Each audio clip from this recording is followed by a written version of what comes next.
আপনাদের কথা শুনে মনে হচ্ছে আপনারা সরকারের হলুদ মিডিয়ার সাংবাদিক, আপনারা এটা প্রচার করবেন না।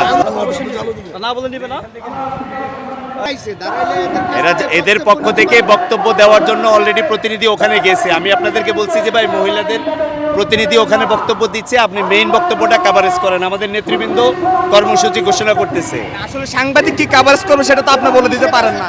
না না না, কোনো নিষেধ নাই, কোনো নিষেধ নাই, কোনো নিষেধ নাই, কোনো নিষেধ নাই। আপনারা যেই কারো বক্তব্য নিতে পারেন, কোনো সমস্যা নেই।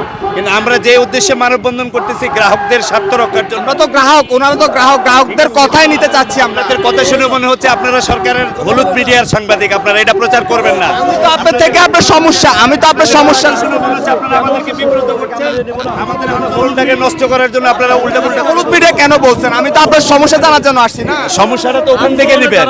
আপনার সমস্যা আমি আপনার সমস্যা মানে আপনার প্রশ্ন শুনে মনে হচ্ছে আপনি আমাদের দাবি দাওয়াগুলোকে উপেক্ষা করে আপনি ভিন্ন কিছু জানতে চাচ্ছেন। আমি তো আপনাকে তো আপনার থেকে জানার জন্য আসছি।